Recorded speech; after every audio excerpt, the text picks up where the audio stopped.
whakalawhalahi atu hane e tau wala tala tutupu ke lata moe whiawhi nei. Kua whakaonga moe whakatangi ai e tau pune kua whakatutu ai ke lata moe tau whailoanga ke he tau le kua tupu whakaofo. Kua hawhangi ai e taha maka moe fuaki ai e tau pene whakamailonga ke taha whakaholoanga i Tamakotonga. Kua mau moe hawhangi ai e tau whale Taloa Heights ke lata me tau whahi whenonga vewa. E whakakesi ai e anganga kau whakalataha Tamakotonga moe halo tūru a aho whakatata ke hea whaiumu. Koe ahi ni awhi ne tau se ai e taha whakaholoanga ke lata me whakataitai moe whakatangi ai e tau pūne kua whakatutu ai ke lata me tau le kua tupu whakaofo tunge tau peau tolotua. Koe iloa mai he whahinga hua leo leo, koe hewa e pūne kua whakatoka i ke tuku atu ai ke tau maanga ke whahi lalo ne tata atu ki tahi tunga awasele ke hoku atu ki hikutawake. Ne hohoku atu ai pala tau lilifu ke heo pesa he whahi ngā hua maua moe whakawhanwhikau. He loto taone ke kise puhala ke whakatangi e tau koloa nei kua ngā hua osi e tau pū he taha ni e mangaho. Ne tuku atu ai e lilifu ke ia e hukui palemia ko Billy Tālangi ke mai ke ia ke hawhangi moe whakatutala ki lunga he tau leo whakatangi ia. Whakalawhalahi atu ki am tūru no whanongonongo mai.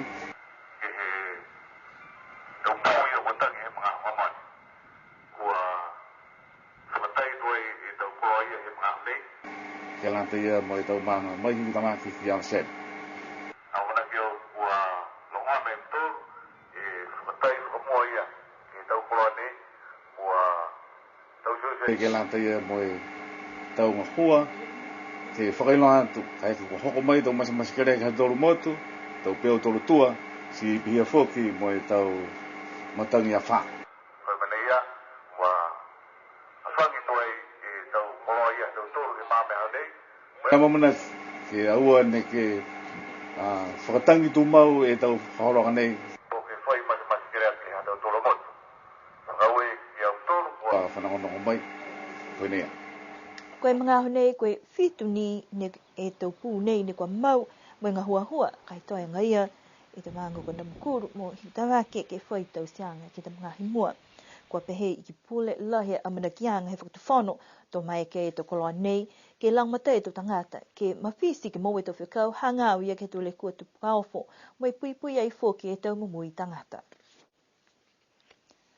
Koe aho nei ne whakamanatu moe hawhangi ai e taha lapa ke he makakautau i Tamakotonga ke lātai me taha e tamatakai nanga he maanga ko Cecilia Pulehe Loto ko ia taha mai he whitungfu mawhae tangata ne kua ngā luai ke mngaho ne kua tomoe e wakatonga a shika i tonga he mahina hau koso he tau wafi mahiwa. Ne hohoko mai paua ki ai hana tau mangwhaoa ke tamai ai e maka nei ke tuku atu moe whakamailonga ki hana a mui ngahua moe whakawhikau. Talahau ai he takitaki leo leo ko Tony Edwards ko uhoa ki ha kua mai ki ai ke whai mangaho whukalo tolu ke whuaki atu e tau pine whakamailonga hana ke he mangwhaoa ke latu mai hana ngahua ke mangaho ne ngahua atu ai ke motu ko Solomona. Tuku atu ai ke he komisina tokolunga ha New Zealandi ko Ross Ardern ko ia whuki ko e takitaki leo leo ke mga hala ne ko ngahua ia Cecilia ke whahi ngahua leo leo. Pai mana to ia ne ko whakakese to whuaki atu ai pine whakamailonga ke he hana matutupuna. Ko tau siu sei whuki he whahi ngahua leo leo e taha whakalirifuanga ke puleni mai whakapāwhana ke mana atu ki halutūru a tangata ngahua. Ne whakausia e whakahoroanga halutūru me taha kai e kua whakundapatu e mga whaha ke he alinas. Koe pisinisi whale taliwhenonga fōu koe Taloa Heights ko hawhangi moe lahe e tau manakianga ke munuene tau lalianga ke tau whai whenonga vaeva. Koe tau whale nei ne kua tahalanga moe takitaki ai he Ernest ne maia moe hana mga whawa kua toka atu ai ke mtakawi tata atu ki halamhanga. Koe ono wanga he whakatuwhono ke whakalula he tau whai whenonga vaeva moe tau puhala mua tupe mai kautu kai mai longa e ku he tau kaina poke tau mtakawi ke no nofu ai e tau tangata whenonga e vaeva. Koe kei mena nei he talahau ai e Ernest mo taha o moianga ke he tau tangata ke whakatu e tau pisinisi ne hoho kua atu ai whuki moe whakatutala mo ia ne kua kamate whakahoanga nei ke iloa tala hangawia ke business for nei. Mai kamata mo tūru he au taha i Iulai, mai ono ki ai mahuinga he mai tokolonga tu tangata ne manako lai ke moa ta mena ke no nofoi. Si koe kamata lai he mahina Iulai mai tūru he tau nei, mai ke whakangahu e tau whare, mai ko puki tau whare he mga au nei.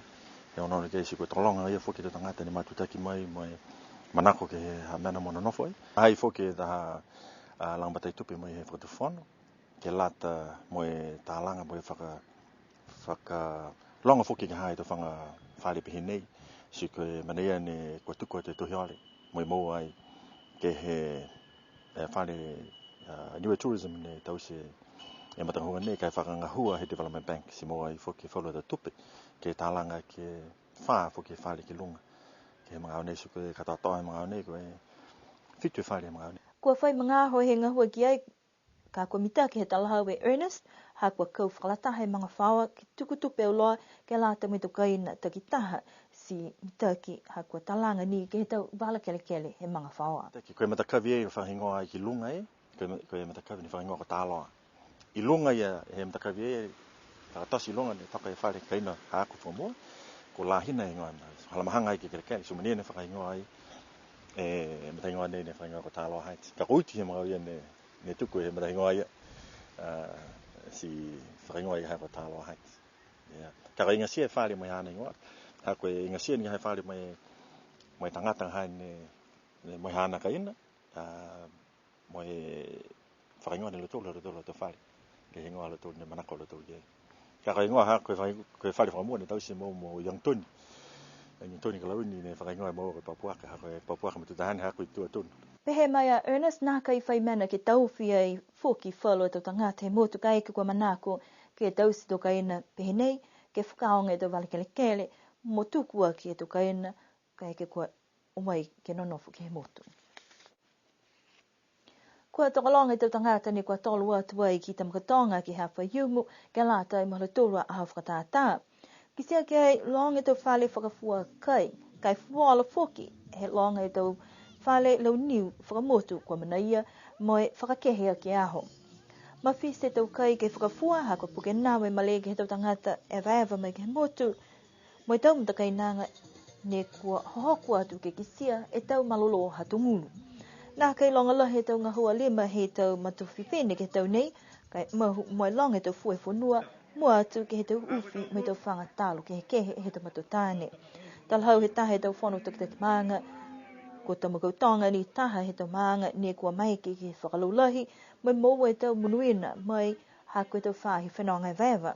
Hai ei e taha whare tau whenonga ko matawai ke he matahala he maanga. Kua whakahoho atu ai ke he tau tangata he maanga ke whakamololo ke ngahua, mai tātua e tau koloa ke whakapuaki ai.